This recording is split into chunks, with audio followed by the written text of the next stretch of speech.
சத்தமாய் ஹல்லேலூயா. எல்லாம் திருப்பிக் கொள்ளுங்க. லூக்கா எழுதின சுவிசேஷம், லூக்கா எழுதின சுவிசேஷம் அதனுடைய 1ஆம் அதிகாரம், லூக்கா எழுதின சுவிசேஷம் அதனுடைய 1ஆம் அதிகாரம் அதனுடைய 68ஆம் வசனத்திலிருந்து அதனுடைய 75ஆம் வசனம் வரை ஒருவர் வாசிக்கலாமே. லூக்கா எழுதின சுவிசேஷம் அதனுடைய 1ஆம் அதிகாரம் அதனுடைய 68ஆம் வசனத்திலிருந்து 75வது வசனம் வரை ஒருவர் வாசிக்கலாமே. இஸ்ரவேலின் தேவனாகிய கர்த்தருக்கு ஸ்தோத்திரம். அவர் நம்முடைய புதிய ஏற்பாட்டுல 78வது பக்கம், புதிய ஏற்பாட்டுல 78ஆம் பக்கம். எல்லாரும் எடுத்தீங்களா? வாசிங்க.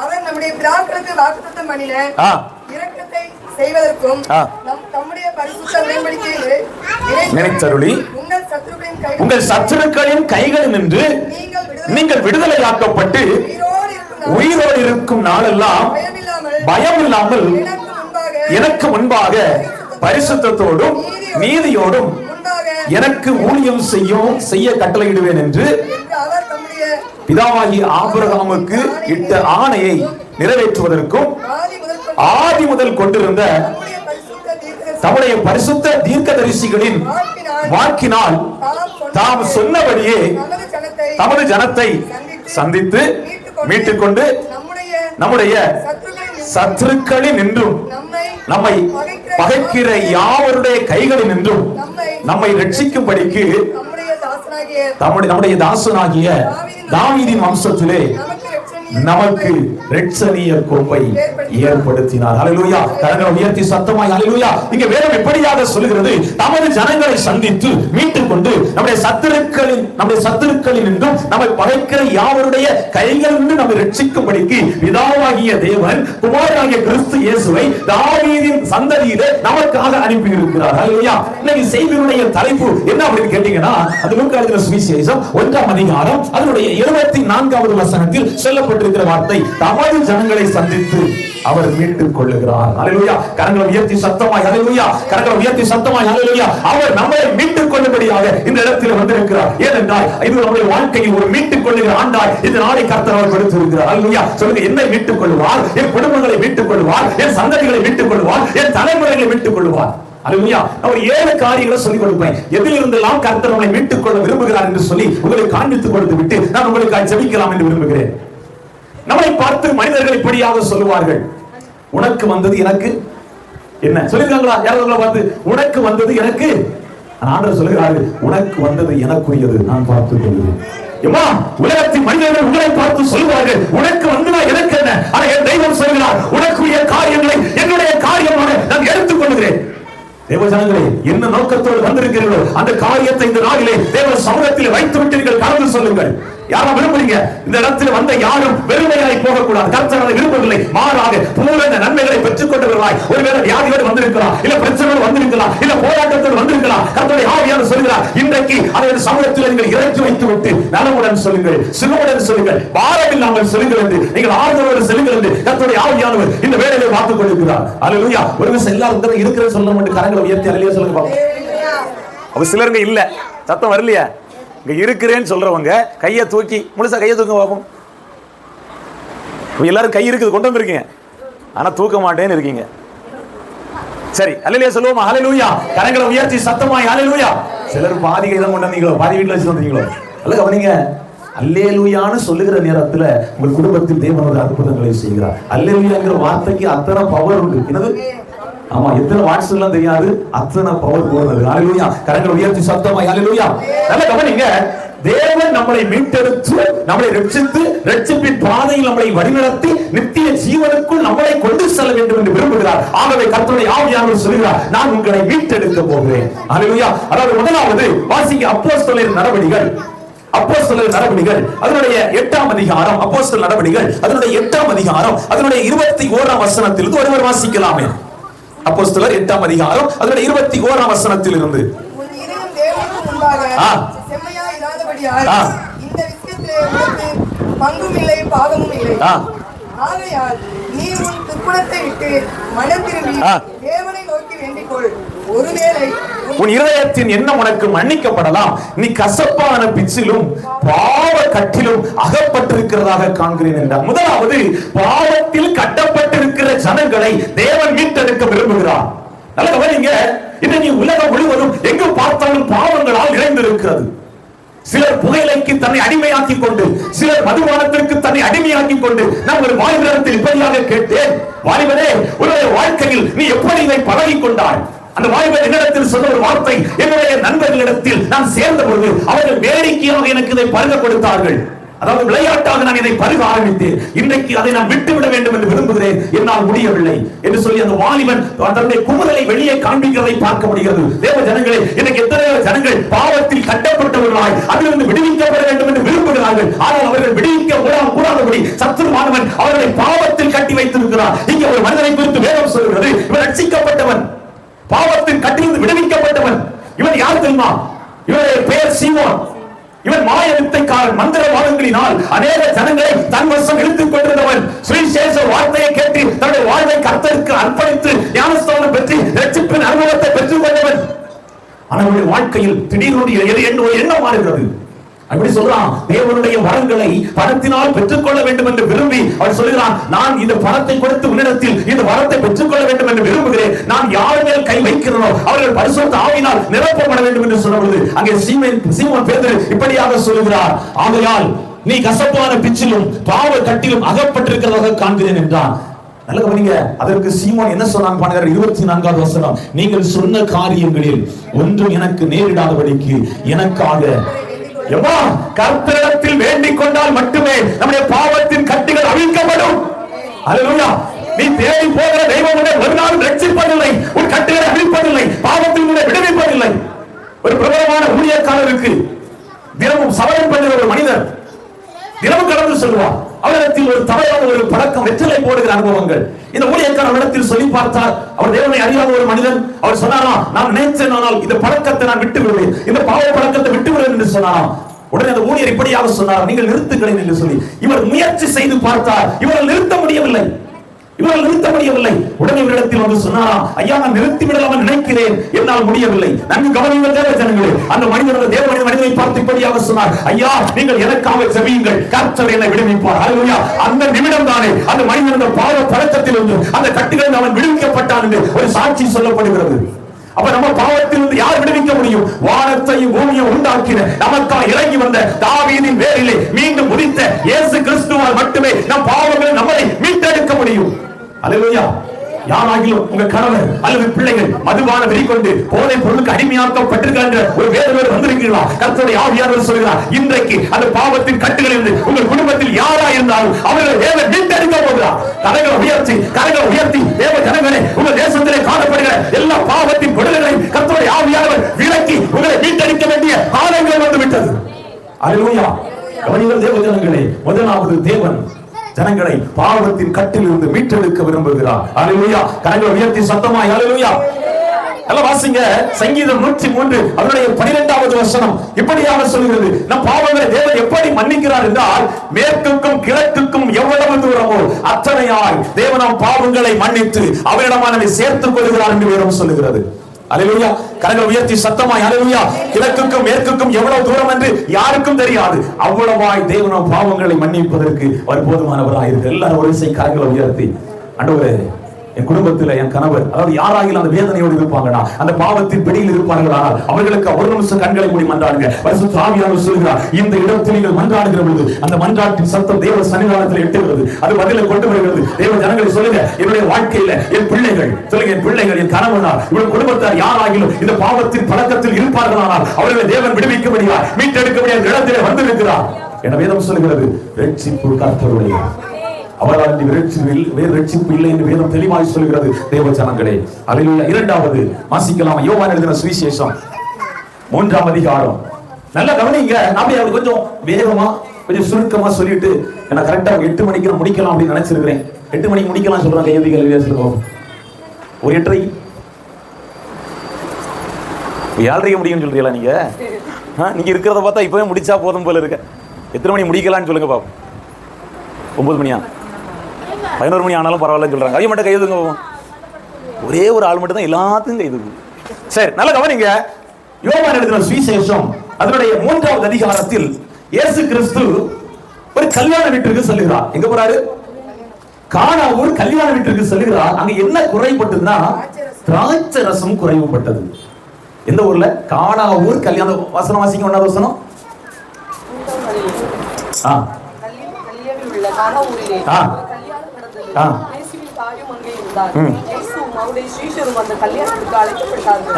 திராட்சரசம் குறைபட்ட போது இயேசுவின் தாய் அவரை நோக்கி அவர்களுக்கு திராட்சரசம் இல்லை என்றார். அதற்கு இயேசு, ஸ்திரீயே, எனக்கு உனக்கும் என்ன, என் வேலை இன்னும் வரவில்லை என்றார். நல்ல கவனிங்க, கானா ஊர்ல ஒரு திருமணம். அந்த திருமணத்துல என்ன குறைபட்டதுன்னா திராட்சரசம் குறைபட்டது. முதல்ல கையப்படி சொல்லுங்க. குறைவுகளை நிறைவாக்குகிறவர் அங்க இருந்தார்னா எது குறைபட்டாலும் எனக்கு கவலை. அங்க இருக்கிறது யாரு? இயேசு இருக்கிறார். வேதம் தெளிவாய் சொல்கிறது, நிறைவானது வரும்போது குறைவானதெல்லாம் ஒழிந்து போகும். நல்ல கவனிங்க, நோவாவின் பிள்ளையாகிய கானான், நோவான் சபிக்கப்படுகிறான். எதால சபிக்கிறான்னா திராட்சை ரசம் குடித்து அவன் மதுபானம் அருந்தி தன்னை வஸ்திரம் விலகி கிடக்கிற பொழுது இந்த கானான் அதை பார்க்கிறான். பார்த்த பொழுது அவன் தகப்பனார் எழுந்து கானானை சபித்தான் என்று பழைய ஏற்பாட்டில் சொல்லப்பட்டிருக்கிறது. இந்த நோவாவிற்கும் இயேசுவிற்கும் எத்தனை ஆண்டுகள் வித்தியாசம் அப்படின்னு பாத்தீங்கன்னா 2000 ஆண்டுகள். நோவாவின் காலத்தில் இருந்து இயேசு இந்த பூமியில் ஊழியத்திற்கு வந்த காலம் வரையிலும் 2000 ஆண்டுகள் இடைவெளி இருக்கிறது. 2000 ஆண்டுகளாக இந்த கானான் மேல ஒரு சாபம் தங்கி இருந்தது. என்னது? இரண்டாவது கர்த்தர் சொல்கிறார், சாபத்தின் கட்டிலிருந்து கர்த்தர் நம்மளை மீட்டெடுக்க போகிறார். அல்லேலூயா. நல்ல கவனிங்க, 2000 ஆண்டுகள் இந்த சாபத்தை சுமந்திருக்கிற ஒரு கானான். இந்த கானான் மேல ஒரு சாபம் யாரால் வந்தது? தகப்பனார் வந்தது. தகப்பனார் வந்தது. 2000 ஆண்டுகள் கடந்து செல்கிறது. அங்க ஒருவர் வருகிறார், அவரை திருமணத்திற்கு அழைக்கிறார்கள். நல்ல கவனிக்கணுங்க, எங்க போனாலும் இயேசுவை கூட்டிட்டு போகாம எங்க போக கூடாது. எப்படி? இயேசுவை கூட கூட்டிட்டு போகாம எங்க என்ன சொல்றாரு? போகக்கூடாது. நல்ல கவனிங்க, அவனுக்கு ஒரு நல்ல ஒரு தெய்வீக ஞானம். யாரை கூப்பிட்டானா? இயேசுவை கூப்பிட்டான். இயேசு அந்த இடத்துக்கு போகிறார். எந்த திராட்சை ரசத்தினால் கானானை நோவா சபித்தானோ அதே திராட்சை ரசத்தை கொண்டு கர்த்தர் கானானை ஆசீர்வதிக்கிறார். அல்லேலூயா. தேவஜனங்களே, பல வருடங்களாய் தலைமுறையாய் தொடர்ந்து வருகிற உங்கள் சாபத்தின் கட்டுகளை கர்த்தருடைய ஆவியானவர் இன்றைக்கு உங்களை சாபத்தின் கட்டிலிருந்து மீட்டெடுக்கிறார். எல்லாரும் கரங்களை உயர்த்தி எம்மா, தலைமுறையாய் சாபங்கள் தொடர்கிறதா? கர்த்தருடைய ஆவியானவர் சொல்கிறார், உங்கள் தலைமுறையாய் தொடர்கிற சாபங்களை இந்த நாளில் தானே சிலருக்கு மேலே 200 ஆண்டுகள் சாபம். ஆண்டவர் தெளிவாக சொல்கிறார், 200 ஆண்டுகளாய் தொடர்ந்து வருகிற சாபத்தை இன்றைக்கு நான் அதன் முறித்து நான் உங்களை மீட்டெடுக்க போகிறேன். அல்லேலூயா. கரங்களை உயர்த்தி சத்தமாய் ஹல்லேலூயா சொல்லுங்க. என் குடும்பத்தை பின்தொடர்கிற சாபத்தை கர்த்தர் முறித்து போட்டுவிட்டு என்னை நீர் மீட்டெடுப்பீராக, என் அநேகருக்கு ஆசீர்வாதமாய் மாற்றுவீராக. அல்லேலூயா. தேவஜனங்களே, இன்னைக்கு அநேகருக்கு தெரியவில்லை, ஏன் என்னுடைய வாழ்க்கையில் இந்த பிரச்சனை காரணம் சாபம். முன்னோர்கள் செய்த பாவங்கள் சாபங்களாய் மாறி இன்றைக்கு நம்மை பின்தொடர்கிறது. கர்த்தருடைய ஆவியானவர் தெளிவாக சொல்கிறார், உன்னை பின்தொடர்கிற சாபங்களிலிருந்து உன்னை நான் மீட்டெடுக்க போகிறேன். எல்லாரும் கரங்களை உயர்த்தி அவர் உங்களை மீட்டெடுக்க விரும்புகிற கையை கொடுத்து, ஆண்டவரே என் கையை பிடித்துக் கொள்வீராக. அன்னைக்கு பேதுரு சொன்னான், ஐயரே நான் மடிந்து போகிறேன், என்னை ரட்சியும். சொல்லுங்க, நான் மடிந்து போக வேண்டிய ஒரு சூழ்நிலை வந்தாலும் என்னை ரட்சிக்கும்படியாக இயேசு கிறிஸ்து என்னோடு இருக்கிறார். முதலாவது வேதம் சொல்கிறது, பாவத்தின் கட்டிலிருந்து தேவன் நம்மை மீட்டெடுக்கிறார். இரண்டாவது வேதம் சொல்கிறது, சாபத்தின் கட்டுகளில் இருந்து தேவன் நம்மை மீட்டெடுக்கிறார். அல்லேலூயா. மூன்றாவது மத்தேயு எழுதின சுவிசேஷம் அதனுடைய 9ஆம் அதிகாரம் அதனுடைய 35வது வசனம். இயேசு கிறிஸ்து இந்த பூமியில் வாழ்ந்த நாட்களில் ஜனங்களுக்கு உண்டாயிருந்த சகல வியாதிகளையும் சகல நோய்களை நீக்கி அவர்களை சுஸ்தமாக்கினார். வேதம் எப்படியாக சொல்கிறது, வியாதியை உன்னை விட்டு விலக்குவேன், உன் அப்பத்தையும் தண்ணீரையும் ஆசீர்வதிப்பேன் என்று சொன்னவர் உங்களை பின்தொடர்ந்து வருகிற வியாதியிலிருந்து, உங்களை பிடித்து அவகாசம் பிடித்து போராடுகிற அந்த வியாதியிலிருந்து, நோயிலிருந்து கர்த்தர் உங்களை விடுவிக்க விரும்புகிறார். அல்லேலூயா. எந்த இடத்துல உங்களுக்கு பலவீனம் இருக்கிறதோ அந்த இடத்துல கர்த்தர் வைங்க. எந்தெந்த இடத்துல பலவீனத்தோடு இருக்கிறீங்களோ அந்தந்த இடத்துல கர்த்தர் வைங்க. கர்த்தருடைய ஆவியானவர் சொல்கிறார், உன்னை வியாதியிலிருந்து, உன் வியாதியை உன்னை விட்டு நீக்கி நான் உன்னை மீட்டெடுத்துக் கொள்ள போகிறேன். எல்லாரும் கரங்களை உயர்த்தி நான் பார்க்கிறேன், ஒரு சிலர் வீட்டில் இருந்து அந்த பலவீனத்தில் கையை செய்கிறீங்க. கர்த்தருடைய ஆவியானவர் சொல்கிறார், இப்பொழுது அந்த பலவீனத்தின் கட்டுகள் மாறுகிறது. ஓ, மருத்துவர்கள் கைவிட்டார்களா? தேவ ஜனங்களே, நன்கு கவனியுங்கள். மருத்துவரால் கைவிடப்பட்டவர்கள் சூழ்நிலை நிறைய இடத்தில் வந்திருக்கலாம். கர்த்தருடைய ஆவியானவர் தெளிவாய் சொல்கிறார், எந்த இடத்தில் பலவீனம் இருக்கிறதோ அந்த இடத்துல காணப்படுகிற உன் பலவீனத்தை உன்னை விட்டு கர்த்தர் நீக்கி போடுகிறார். சொல்லுகிறாரு, கிட்னி ஃபெயிலியரோடு ஒரு மகள் இந்த வேளையில வேண்டிக் கொண்டிருக்கிறார். அவரை கர்த்தருடைய ஆவியானவர் இந்த வேளையில சுகப்பை எல்லாரும் கரங்களை உயர்த்துங்க. ஆண்டவரே, என் குடும்பத்தில் காணப்படுகிற இந்த வியாதி என்கிற கட்டிலிருந்து எங்களை மீட்டெடுக்கும்படியா நீ எங்கள் குடும்பத்திற்குள் வருவீராக. அல்லேலூயா. சொல்லுங்க, இனி என்னுடைய வாழ்க்கையில என் சரீரத்துல என் சந்ததிகளுக்குள் வியாதி இல்லை, வியாதி இல்லை. ஏன் தெரியுமா? வேதம் எப்படியாக சொல்கிறது? இயேசு கிறிஸ்துவின் ரத்தம் சகல வியாதிகளை நம்மை விட்டு நீக்குவதற்கு போதுமானவராக இருக்கிறது. ஹல்லேலூயா. கரங்களை உயர்த்தி சத்தமா ஹல்லேலூயா. நல்ல கவனிங்க. இயேசு கிறிஸ்து இந்த பூமியில் வாழ்ந்த நாட்களில் எல்லாம் வியாதியோடும் வேதனையோடும் நோய்களில் அகப்பட்டவரை அவர் விடுதலையாக்கினார் என்று வேதம் சொல்கிறது. நம்மளை விடுவிக்கும்படியாய், நம்மளை விடுதலையாக்கும்படியாய், நம்மளை வீட்டில் எடுக்கும்படியாய் கர்த்தருடைய ஆவியானவர் இந்த இடத்தில் வந்திருக்கிறார். ஹல்லேலூயா. கரங்களை உயர்த்தி சத்தமா ஹல்லேலூயா. நல்ல கவனிக்க தேவ ஜனங்களே, நம்முடைய வாழ்க்கையில் நாம் அதிகமாய் நினைக்கிற ஒரு காரியங்கள், நான் இப்படி இருந்திருந்தேன் ஆனால், அப்படிதானே? நான் இப்படி இருந்திருந்தேன் ஆனால், யாராவது யோசிக்கிறீங்களா? நிறைய பேர் யோசிச்சிருக்கோம். அவரை மாதிரி தான் இருந்திருக்கலாம். இல்லைங்க, நம்மளை மாதிரி தான் நம்ம இருக்கணும். நம்மளை மாதிரி தான் நம்ம. ஒரு முறை ஒரு மனிதன் கடவுளிடத்தில் வேண்டிக் கொண்டே இருந்தான், எனக்கே இத்தனை பாடுகளை கொடுத்து, எனக்கே இத்தனை கஷ்டங்களை கொடுத்து, ஏன் எனக்கு மட்டும் இந்த துன்பம்? அவன் கார்ல போறான், அவன் பென்ஸ் கார்ல போறான், BMW கார்ல போறான், அவன் பாரு நல்ல சொகுசா வாழ்றான், பங்களா வச்சிருக்கான், நல்ல ஏசி எல்லாம் போடுறான், எனக்கு மட்டுமே இந்த வேதனையை தந்தீர் என்று சொல்லி அங்கலாய்த்து புலம்பிக் கொண்டிருந்த பொழுது கடவுள் வந்து கேட்டாராம், என்ன பாவம் பிரச்சனை? என்ன பாவம்? இந்த புலம்பலை மீண்டும் பாட்டாக பாடுகிறான். நம்முடைய வாழ்க்கையில் அப்படித்தான் அநேக முறை ஏற்கனவே பாடின பாட்டையே பாடிக்கிட்டே இருக்கிறோம். அப்ப இந்த மனிதனை பார்த்து கடவுள் ஒரு வார்த்தை கேட்கிறார், நான் உனக்கு என்ன செய்யணும்? அவன் அப்படி இருக்கிறான், இவன் அப்படி இருக்கான், நான் அவனை போல இருக்க வேண்டும். சரி, ஒரு நாள் கடவுள் அந்த ஊர்க்காரங்களுக்கு எல்லாம் ஒரு விடுப்பு, ஒரு காரியத்தை சொல்கிறார். இன்றைக்கு இரவு எல்லாரும் அந்த கோயிலுக்கு வந்துருங்க, உங்க பிரச்சனை எல்லாம் கொண்டு வாங்க. வரும்போது என்ன கொண்டு வரணும்? உங்க பிரச்சனை நீங்க என்ன செய்ய கொண்டு வாங்க, அந்த இடத்துல கொண்டு வைங்க. ஒரு நிமிஷம் லைட் ஆஃப் பண்ணுவேன், ஒரு நிமிஷம் லைட்டை ஆஃப் பண்ணுவேன். அப்ப நீங்க என்ன செய்யுங்க, உங்க பிரச்சனையை நீங்க வச்சுக்கிட்டு வேற பிரச்சனை, வேற காரியங்களை என்ன செய்யலாம், எடுத்துக்கொண்டு போகலாம் என்று சொல்லி அந்த நேரத்தில் அநேகர் புறப்பட்டு செல்கிறார்கள். ஒவ்வொருத்தரும் மூட்டை கணக்கில் சுமந்துட்டு போறான், ஒருத்தர் மட்டும் ரெண்டு கையை வீசிட்டு வரான். அதாவது ஒருத்தன் கடவுளை பார்த்து கேட்டான், பாத்தீங்களா எனக்கு மட்டும் ஏன் இந்த பிரச்சனை? அவன் கேட்டானா, டேய் உனக்கு பிரச்சனையே இல்லையாடா உனக்கு? அவன் சொன்னா, என் பிரச்சனை லாரியில வருது, நீ என் பிரச்சனை லாரியில வருது. நீ அவர்கள் புறப்பட்டு போயாச்சு. அந்த இடத்துல போன உடனே எல்லாரையும் ஒரு பிரச்சனை கொண்டு அவங்கவுங்க பிரச்சனையை அவங்கவுங்க ஆசீர்வாதங்களை கொண்டு ஒரு இடத்துல வச்சாச்சு. ஒரு நிமிஷம் லைட் ஆஃப் பண்ணி எல்லாம் அந்த லைட் ஆன் பண்ண நேரம் அவன் தன் மூட்டையில் அப்படியே நிற்கிறான். கடவுள் கேட்டாராம், நீங்க தான் மாற்றி கொண்டிருக்கலாமே ஏன்? அந்த சொன்னானா, ஐயா எனக்கு இருக்கிறது சுகர் வியாதி, அதுக்கு என்ன மாத்திரை போட்டா சரியாகன்னு எனக்கு தெரியும். அவனுக்கு ஒருவேளை கேன்சர் இருக்குதுன்னா. நல்ல கவனிங்க, நம்ம பிரச்சனை சின்னதுன்னு சொல்றேன். எப்படி இதுல புரிஞ்சது?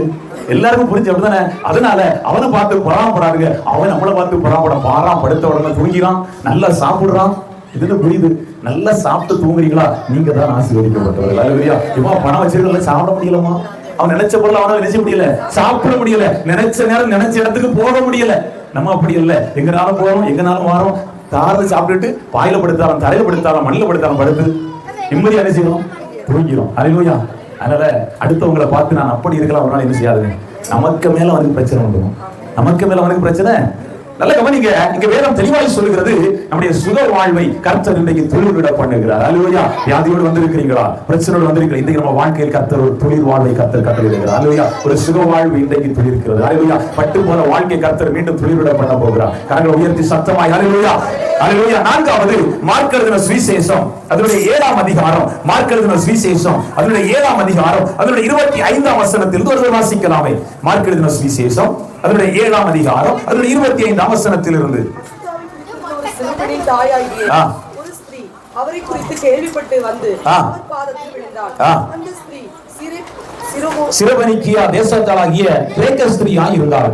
அவள் தன் மகளை பிடித்திருந்த பிசாசை துரத்திவிட வேண்டும் என்று அவரை வேண்டிக் கொண்டார். நல்ல கவனிங்க, பிசாசினால் கட்டப்பட்டவர்களை மீட்டெடுக்கும்படியாய் இயேசு வந்திருக்கிறார். அல்லேலூயா. முதலாவது பாவத்தில் கட்டப்பட்டவர்களை, இரண்டாவது சாபத்தில் கட்டப்பட்டவர்களை, மூன்றாவது வியாதி நோயினால் கட்டப்பட்டவர்களை, நான்காவது பிசாசினால் கட்டப்பட்டவர்களை. நல்ல கவனிங்க, இவள் ஒரு கானானிய ஸ்திரீ இயேசுவிடத்தில் இப்படியாக கேட்கிறார், ஆண்டவரே என்னுடைய மகள் கொடிய பிசாசினால் வேதனைப்படுகிறார், நீங்கள் அவரை சுஸ்தமாக்க வேண்டும் என்று. அங்க இயேசு இப்படியாக சொல்கிறார். இயேசு அவரை நோக்கி, முந்தி பிள்ளைகள் திருப்தியாகட்டும், பிள்ளைகளின் அப்பத்தை எடுத்து நாய்க்குட்டிகளுக்கு போடுகிறது நல்லது. அதற்கு அவள், மெய்தான் ஆண்டவரே, ஆயிலும் மேதையின் கீழ் இருக்கும் துணிக்கைகளை வாசிங்க தொடர்ச்சியா அப்போது என்றால். அப்போது அவர், நீ சொன்ன வார்த்தை நிமித்தம் போகலாம், பிசாசு உன் மகளை விட்டு. என்னங்க சொன்னா, என்னதான் சொன்னா? நம்மளும் மணிக்கூர் கணக்கா ஜபிக்கிறோம், நாள் கணக்கா வாசிக்கிறோம், அப்படி என்னதான் சொன்னா? பிசாசு ஒரு நிமிடத்தில் அந்த மகளை விட்டு என்ன செய்து விட்டது.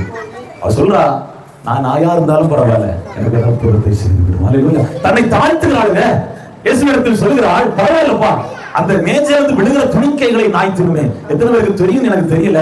இஸ்ராயேல் ஜனங்கள் அப்பத்தை புறக்கணித்தார்கள். கானானிய ஸ்திரீக்கு கிடைச்சது துணிக்கை இல்ல அப்பம். எல்லாரும் கரங்களை உயர்த்தி அந்த ஜீவ அப்பமே நமக்கு கிடைத்து விடுது. எம்மா, நம்ம எல்லாம் புறஜாதிகள். நம்ம யாரு?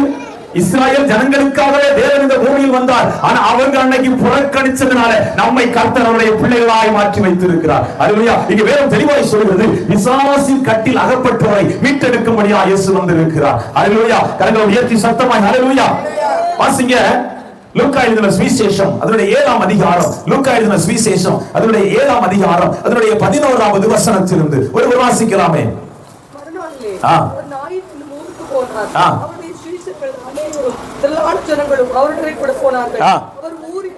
அவர் ஊரின் வாசலுக்கு சமீபித்த போது மரித்து போன ஒருவனை அடக்கம் பண்ணும்படி கொண்டு வந்தார்கள். கவனிங்க, வேதம் தெளிவாய் சொல்லுகிறது, தேவன் மரண கட்டுகளில் இருந்து நம்மளை மீட்டெடுக்க விரும்புகிறார். அல்லேலூயா. நம்ம இந்த வேகமா போறேன், ஏன்னா எனக்கு ஒரு ஆசை 8 மணிக்கு முடிச்சு அடுத்த மாசம் எத்தனை பேர் வாரியன்னு பார்க்கணும். ஒருவேளை கொஞ்சம் அதிகமா நேரம் ஆகுறதுனால நிறைய பேர் வரலையோ அப்படிங்கிற எனக்கு ஒரு கேள்வி.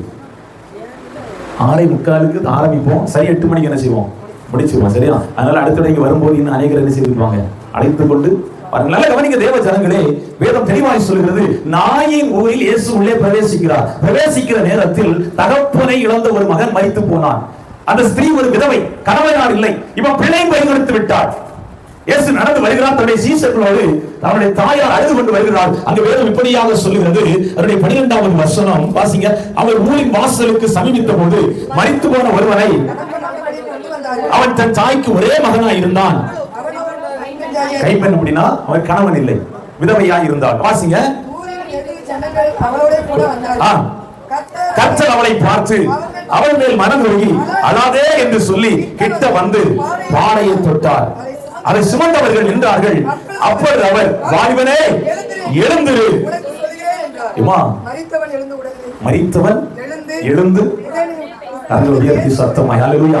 மரணத்தின் கட்டிலிருந்து கர்த்தர் நம்மளை மீட்டெடுக்க விரும்புகிறார். என்னை பாருங்க, எங்கு பார்த்தால் விபத்துகளினால் மரணங்கள், நோய்களினால் மரணங்கள். முன்னாடி உள்ள காலத்துல அப்படி மரணங்கள் என்னது, எங்கேயாவது எப்பமாவது ஒண்ணு என்ன செய்யும், சம்பவிக்கும். பாருங்க, எங்கு பார்த்தாலும் மரணங்கள்.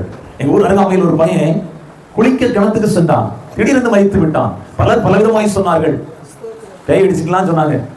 கடைசியில போஸ்ட் மார்ட்டத்துக்கு போயிட்டு வந்தா திடீரென்று ஹார்ட் அட்டாக். 20 வயசும் கூட அந்த பையனுக்கு நிரம்பவில்லை. எத்தனை வயசு? இப்போ என்ன நடக்குது, எப்பொழுது நடக்கிறது என்பது தெரியாத ஒரு உலகத்தில் வாழ்ந்து கொண்டிருக்கிறோம். நாசங்களும் மோசங்களும் நிறைந்த உலகத்தில் நாம் பத்திரமாய் வீடு வருவதே தேவ கிருபை. ஹல்லேலூயா. கரங்களை உயர்த்தி சத்தமாய் ஹல்லேலூயா. வேதம் ஆண்டவர் தெளிவா சொல்கிறார், மரண கட்டுகளில் இருந்து நான் உங்களை மீட்டெடுக்க போகிறேன். ஹல்லேலூயா. ஹல்லேலூயா. மரண கண்ணிகளை கர்த்தர் நம்மை விட்டு அகற்றுகிறார். ஹல்லேலூயா. கண்ணி தெரித்தது ஆகவே நாம் தப்பினோம். ஹல்லேலூயா. எப்படி குருவி வேடனை கண்ணிக்கு தப்பினதோ அதே போல கர்த்தர் நம்மை தப்புவிக்கும்படியாக, மரண கண்ணிலிருந்து கர்த்தர் நம்மை விடுவித்து மீட்டெடுக்கும்படியாக இந்த இடத்தில் வந்திருக்கிறார். ஹல்லேலூயா. சொல்லுங்க, முதலாவது கர்த்தர் பாவத்தில் நம்மளை, சாபத்திலிருந்து கர்த்தர் நம்மளை, வியாதியிலிருந்து கர்த்தர் நம்மளை, 4வது என்ன உண்டு, பிசாசின் கட்டிலிருந்து கர்த்தர் நம்மளை, 5வது கர்த்தர் நம்மளை மரண கண்ணிலிருந்து கர்த்தர் நம்மளை மீட்டெடுக்கிறார். வாசிங்க யாத்திராகமம் 6ஆம் அதிகாரம். யாத்திராகமம் 6ஆம் அதிகாரம் அதனுடைய 5லிருந்து 7 வரை வசனங்கள். 6வது கர்த்தர் அடிமைத்தனத்திலிருந்து கர்த்தர் நம்மளை மீட்டெடுக்கிறார்.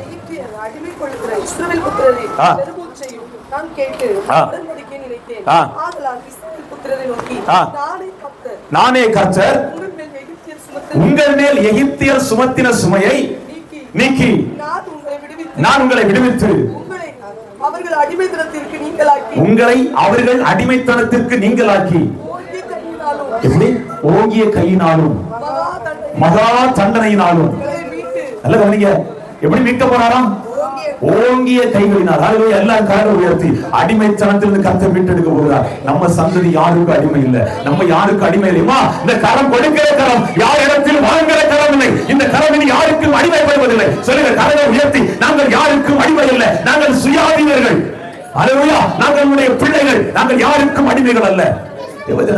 இன்றைக்கு அநேகர் பல காரியத்திற்கு அடிமையாகி கொண்டிருக்கிறார்கள். நீங்க சொல்லணும், என் பிள்ளைங்க, என் சந்ததி, என் தலைமுறை எதற்கும் அடிமைப்படுவதில்லை. இங்க வேதம் சொல்கிறது, எகிப்தியர்கள் 430 ஆண்டுகளாய் இஸ்ரேல் ஜனங்களை அடிமைப்படுத்தி இருந்தார்கள்.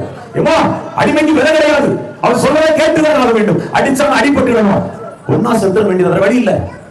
ஆனா வேதம் தெளிவாய் சொல்கிறது, இஸ்ராயேல் ஜனங்களை எகிப்தியரின் அடிமைத்தனத்துக்கு நீங்களாக்கி பாலும் தேன் ஓடுகிற ஒரு ஆசீர்வாதமான ஒரு இடத்தில் கர்த்தர் கொண்டு செல்வது போல எல்லாரும் கரங்களை உயர்த்துங்க. சாபமானதை கர்த்தர் நம்மை விட்டு மாற்றி, அடிமைத்தனத்தை நம்ம விட்டு மாற்றி கர்த்தர் ஆசீர்வாதமான ஒரு கானானுக்கு கர்த்தரை கொண்டு செல்ல விரும்புகிறார். அல்லேலூயா. சொல்லுங்க, இனி நான் அடிமை அல்ல, நான் சுயாதீனன், நான் அவருடைய பிள்ளை. ஹalleluya. கரங்களை உயர்த்தி சத்தமாய் ஹalleluya. வாசிங்க யாத்திராகமம் 12ஆம் அதிகாரம் அதனுடைய 40 41 வசனங்கள் இப்படியாக சொல்கிறது, 430ஆம் ஆண்டு வருடங்கள் முடிந்த அந்த நாளில் தானே அந்த அடிமைத்தனத்தின் விதத்தை கர்த்தருடைய ஆவியானவர் மொழித்தெழுந்து அவர்களை எகிப்தை விட்டு புறப்பட சென்றது போல உங்களை கர்த்தர் இந்த நாளிலே அடிமைத்தனத்தின் விதத்தை உடைத்தெழுந்து உங்களை தூக்கி கொண்டு செல்ல விரும்புகிறார். ஹalleluya. ஹalleluya. எல்லாரும் கரங்களை உயர்த்தி சத்தமாய் ஹalleluya. கடைசியாக தேவன் நம்மளை அழிவில் இருந்து மீட்டுக் கொள்ள விரும்புகிறார். அல்லேலூயா. எல்லாம் ஒருமுறை சொல்லுங்க, எதில இருந்தெல்லாம் கர்த்தர் நம்மை மீட்டுக் கொள்ள போகிறாரு? பாவத்திலிருந்து, சாபத்திலிருந்து, வியாதியிலிருந்து, பிசாசின் போராட்டத்திலிருந்து, மரண கண்ணியிலிருந்து, அடிமைத்தனத்திலிருந்து, 7வது அழிவிலிருந்து. கொரோனா காலத்துல எத்தனை பேர் மரித்து போனாங்கன்னு வீட்டு பக்கத்துல, வீட்டு முன்னாடி, வலது பக்கம் இடது பக்கம் எத்தனை பேர் மரித்து போனார்கள். கர்த்தர் அழிவின் அடிமைத்தனத்திலிருந்து என்னை மீட்டெடுத்து வைத்திருக்கிறார். அல்லேலூயா. வாசிங்க ஆதியாகமம் 6ஆம் அதிகாரம், ஆதியாகமம் 6ஆம் அதிகாரம் அதனுடைய 17 18 வசனங்கள் ஒரு வாசிக்கலாமே. வாசிங்க வாசிங்க.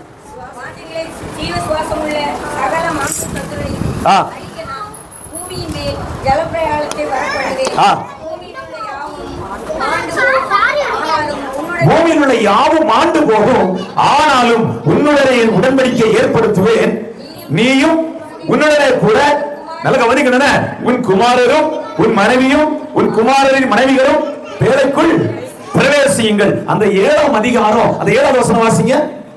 ஜலப்பிரளயத்துக்கு தப்பும்படி நோவாவும் அவனுடைய கூட அவன் குமாரரும் அவன் மனைவியும் அவன் குமாரின் மனைவிகளும் பேழைக்குள் பிரவேசித்தார்கள். அந்த 23வது வசனம் 7:23. மனுஷர் முதல் மிருகங்கள், ஊரும் பிராணிகள், ஆகாயத்து பறவைகள் பரியந்தமும் பூமியின் மேல் இருந்த உயிருள்ள வஸ்துகள் யாவும் அழிந்து அவைகள் பூமியில் இராதபடிக்கு நிக்கிரகமாயின. நோவாவும் அவனோடு பேழையில் இருந்த உயிர்களும் மாத்திரம். உலகத்தில் யாரு அழிவுக்கு இருந்தாலும் கர்த்தர் நம்மளை அழிவிலிருந்து கர்த்தர் மீட்டெடுக்க விரும்புகிறார். அல்லேலூயா. கரங்களை உயர்த்தி சத்தமாய் அல்லேலூயா. நீங்க தேவ ஜனங்களே, முதலாவது வேதம் சொல்கிறது கர்த்தரை பாவத்திலிருந்து கர்த்தர் விடுவிக்க விரும்புகிறார், சாபத்திலிருந்து கர்த்தரை மீட்டெடுக்க விரும்புகிறார், வியாதியிலிருந்து கர்த்தரை மீட்டெடுக்க விரும்புகிறார், பிசாசின் போராட்டத்திலிருந்து கர்த்தர் விடுவிக்க விரும்புகிறார். அல்லேலூயா. மரண கண்ணிலிருந்து கர்த்தரை விடுவிக்க விரும்புகிறார், அடிமைத்தனத்திலிருந்து கர்த்தரை மீட்டெடுக்க விரும்புகிறார், அழிவிலிருந்து கர்த்தரை மீட்டெடுக்க விரும்புகிறார். கடைசியாக ஒரே ஒரு காரியம், கடன் சுமையிலிருந்து கர்த்தர் நம்மளை மீட்டெடுக்க விரும்புகிறார். அல்லேலூயா. சாரிபாத்தில் ஒரு ஏழை உள்ளவை ஒண்ணுமே இல்லை, அங்கே எலியா செல்கிறான், அங்கே கர்த்தர் அற்புதங்களை செய்கிறார். இதே போல இன்னொரு சம்பவம் நடக்கிறது. பஞ்சத்தின் காலத்தில் எலிசா கடந்து செல்கிறார். 2 பிள்ளைகளை அடிமைகளாய் கொண்டு செல்லும்படியாக கடன் வாங்குறவர்கள் கடன் கொடுத்தவர்கள் வந்திருக்கிறார்கள். அந்த ஸ்திரீ இப்படியாக சொல்கிறாள், கடன் கொடுத்தவர்கள் நாங்கள் வாங்கியிருக்கிறோம், அவர்களின் பிள்ளைகளை அடிமைகளை கொண்டு செல்லும்படியாக வந்திருக்கிறார்கள். அந்த நேரத்தில் எலிசா அதே மனிதன் இப்படியாக சொல்கிறான், உங்களிடத்தில் என்ன இருக்கிறது, என்ன இருக்கிறது என்று சொன்ன மாத்திரத்தில் வேதம் இப்படியாக சொல்கிறது, நீங்க பக்கத்துல வீட்டுக்காரங்க எல்லாத்துலயும் போய் பாத்திரத்தை கடனாக கேளுங்க. இந்த ஸ்திரீ இப்படியாக சொல்லுகிறார், நான் ஏற்கனவே ஒரு நாள் கடன் வாங்கி இருக்கிறேன், பாத்திரம் கேட்டா தருவாங்களாம், நம்பிக்கையோடு போனது கொடுப்பார்கள். நம்ம நல்லா கவனிக்கணும், அவள் எல்லாரிடத்திலும் பாத்திரம் வாங்கினது வெறுமையாக, எல்லாருக்கும் திரும்ப கொடுத்தது நிரப்பப்பட்டவங்க. எல்லாரும் கரங்களை உயர்த்தி, நான் வாங்கும்போது வெறுமையாக வாங்கினேன், கொடுக்கும்போது பரிபூர்ண நன்மைகளை கர்த்தர் தந்திருக்கிறார், நான் பகிர்ந்து கொடுப்பேன். நாளையா கடன் பாரத்தோடு இருந்த வீட்டுல அவர்கள் கடன்கள் தீர்ந்தது, அவர்கள் ஜீவனம் பண்ணுவதற்கு போதுமான எல்லா நன்மைகளும் அந்த இடத்திலே வந்தது என்று வேதம் சொல்கிறது.